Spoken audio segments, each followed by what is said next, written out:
Tell your friends! Tell your friends about Hooks and Ladders, but also about songstudio.ca.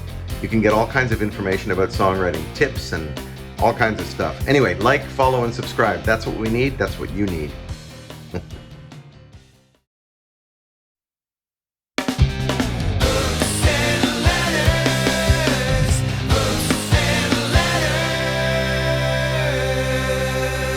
Hey there, welcome to another episode of Hooks and Ladders, where we talk about songwriting in all its glory, its fabulous glory.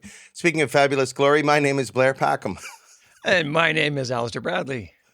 And you are glorious, Allister. Our glorious guest today is Marc Meriläinen, who also known as Najawan. He's a fantastic songwriter and producer and a pillar of his community, of our community. And we're really glad that you're here, Marc. Thanks for joining us. Well, thanks for having me. I have to warn you, I have allergies, so it's not COVID. I had COVID like a month ago, so which I'm over. So just to let you know, if I'm sneezing and wiping my eyes, it's allergies. Okay. Phew. Yeah. I'm relieved, even though the Zoom, the Zoom keeps us quarantined. That's right. Yes, so that's right. protected.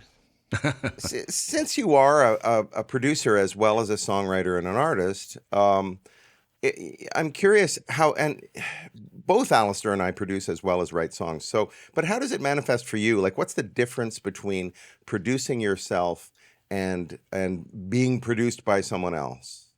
Yeah, it's obviously a different process. And to be honest with you, when I first started in this music business, I actually didn't even want to be a performer. I wanted to be a producer, and that's why I attended music industry arts at Fanshawe College in London, Ontario, which is a wonderful program. When I attended, it was like a 2-year program, and they had 2 different streams. You could go into music production, or you could learn how to become a recording engineer.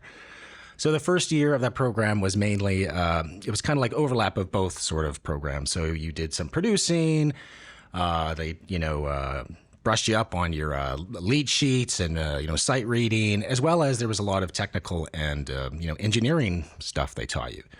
And I think we even had to take electronics as well. Like, I think we built our own DI boxes and stuff. So right from then, I wanted to be a producer. I didn't really want to be a performer. And then I was playing in this local band back in Thunder Bay, where I'm from, a band called Small House Stories. Yay.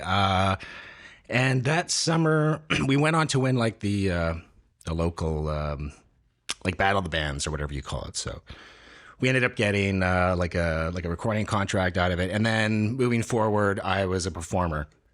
And then a few years later, as all bands come to an end, then I decided to venture out kind of on my own personal sort of adventure, singer, songwriter.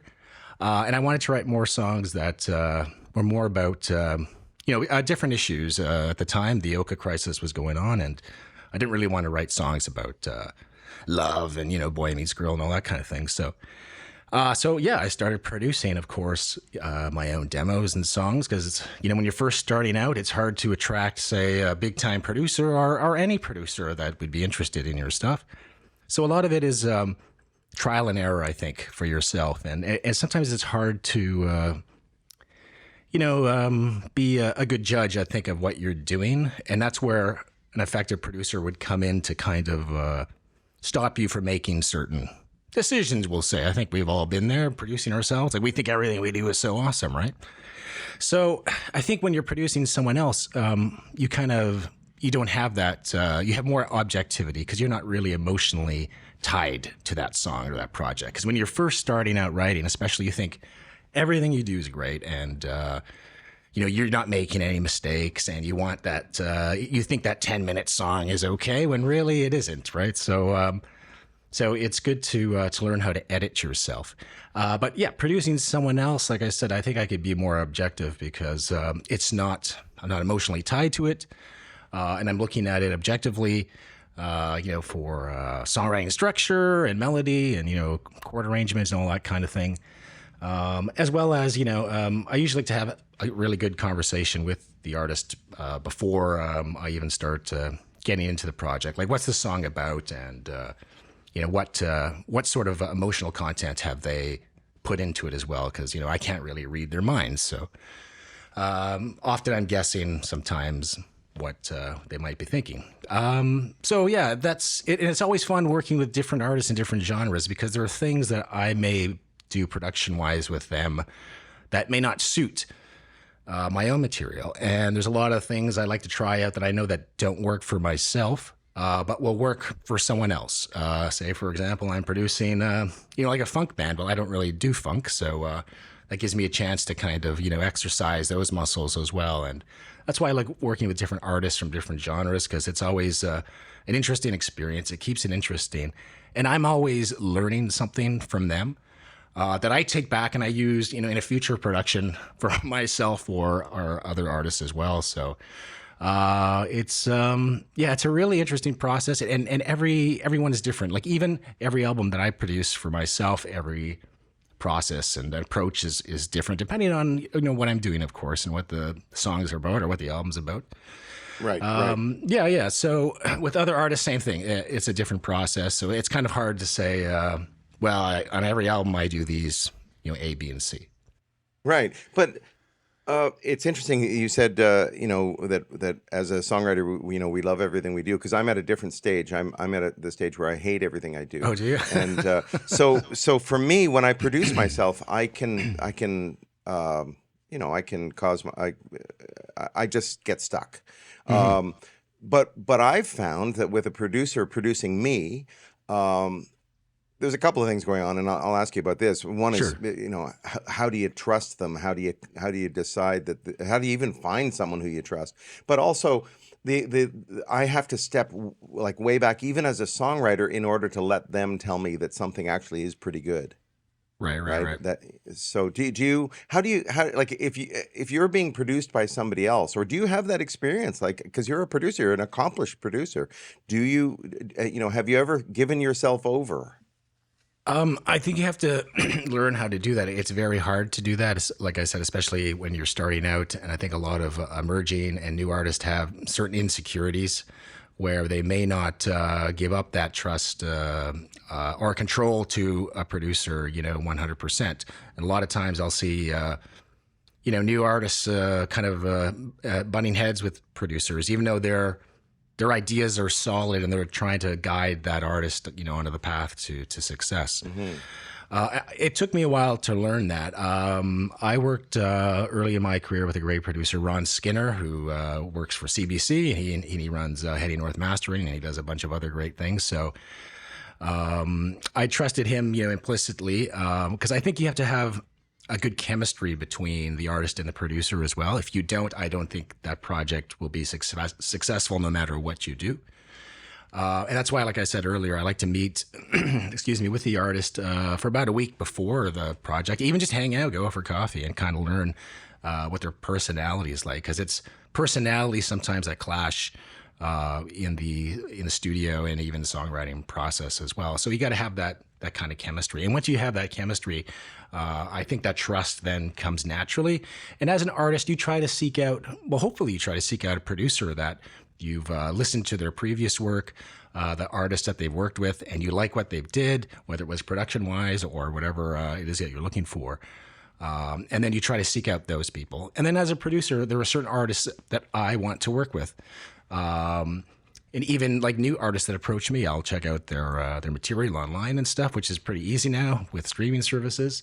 Yeah. And then I'll see if that's something that I want to do it, because I don't need to. I don't mean to flex here, but I don't need to do everything for money. Like I can turn down projects. Sure. So I'm only working on things that I want to work on. So, and it should go the other way with artists too. You should find a producer that will actually enhance your music and what you're doing and help you get to that next level. Part of it is finding somebody who has the skills that complement your skills and who can fill in where you don't know what you're doing. Mm-hmm. But part of it is finding somebody who's going to care as much about your music as you do.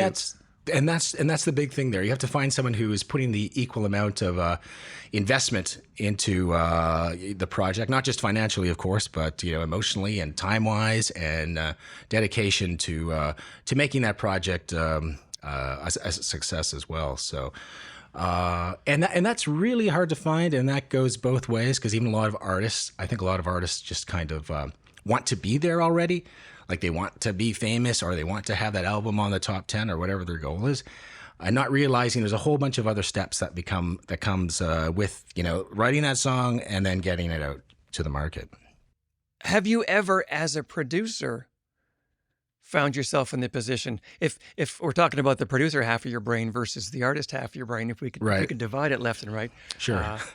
Have you ever found you as a producer saying to yourself, this isn't going to fly, or having to, you know, tough love yourself? Oh yeah, no, totally. All the time. I'm always challenging what I do and what are my ideas. Like usually at the end of the day, I'll, you know, relax with dinner with my wife and a nice glass of wine, and then I'll go back to listen like to the demos or to whatever tracks we did, and then I'll go, was that really a good idea? And then I might come up with 2 or 3 alternate ideas to present to the artist or even to myself, kind of as alternates. But usually, well, I don't want to say usually, I haven't actually done the stats on it, but usually the first idea is the one that usually wins. Although sometimes the alternate ideas work out too, depending on the project. But yeah, sorry, what was the question again? The question was have you ever had to tough love yourself as totally. Artist? I've had some songs I've just totally cut from the record. Like up in the 11th hour, I think, oh yeah, this is going to be awesome. And then, you know, you have that sober second thought and you're like, oh, you know, that doesn't fit after all. And then you totally axe them from the record. That gets harder when you're dealing with artists, because when they have that mentality where they think, wow, this is the greatest song on the record, but really it's the weakest. And you have to kind of gently tell them that it isn't, or it doesn't really fit the entire, you know, theme or whatever it is that you're trying to accomplish. That gets a little more difficult, because artists, as you know, are very attached to their songs. Yeah, and that's a great thing. That's a you know, great quality to have in an artist who has a strong vision of what they want to do and is attached to their own material, who loves their own material. That's you need that. You know, you don't want to be shepherding somebody along who really is insecure all down the line about everything they do. Right. But at the same time, you do need to be able to, you know, tough love them, as Allister said. It's just, that's right. It's hard when it's yourself, you know, if you're producing yourself. It is. And you know, also, if I don't have that, you know, sober second thought natural, I always go to my wife and ask her opinion. She's always honest with me, 100%. Right. Whether you want her to be or not. Yeah, that's right, exactly. Well, that's great. Well, this is great. This is a great insight into producing yourself and also producing other people. And I really appreciate you being here with us. And hope you'll be able to join us again. Yes, for sure. Hopefully I will. And I will. Excellent. Thanks, Marc. Thank you.